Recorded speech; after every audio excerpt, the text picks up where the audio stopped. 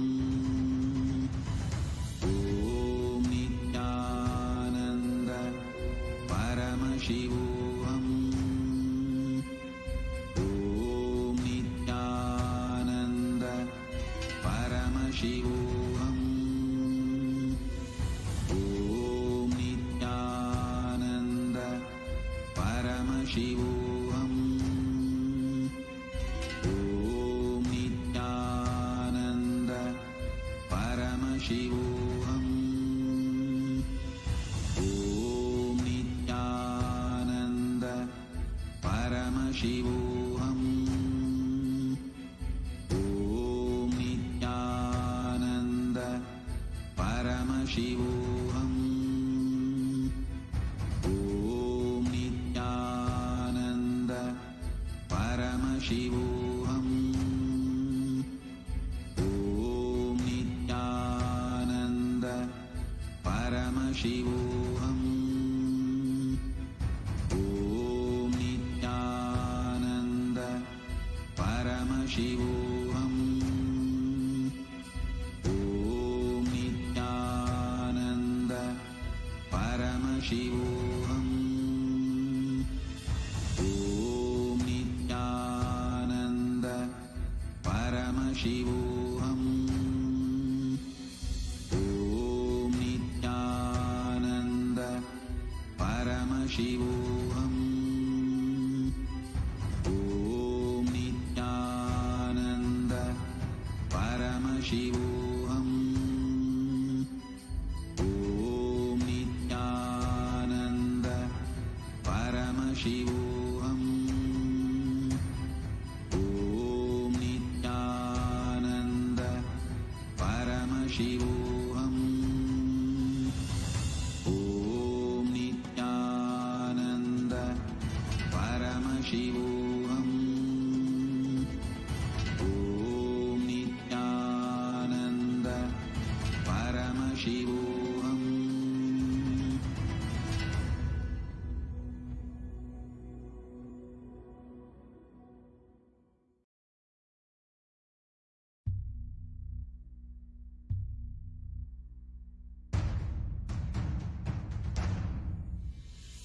Sit as Paramashiva. Inhale and exhale deeply with 25 heads and 75 eyes and 50 hands. Visualize, meditate, connect with him. He is a living, alive being. Drop your form into his form and dissolve. Remember, you are a Sarupya Mukta, means your form is dissolved into his form. All my disciples, now I am initiating Salokya Mukti, Samipya Mukti, Sarupya Mukti, Sayujya Mukti. Om Nityananda Paramashivoham. Om Nityananda Paramashivoham. Om Nityananda Paramashivoham. Om Nityananda Paramashivoham. Om Nityananda Paramashivoham. Om Nityananda Paramashivoham. Om Nityananda Paramashivoham. Om Nityananda Paramashivoham. Om Nityananda Paramashivoham. Om Nityananda Paramashivoham. Om Nityananda Paramashivoham. Om Nityananda Paramashivoham. Om Nityananda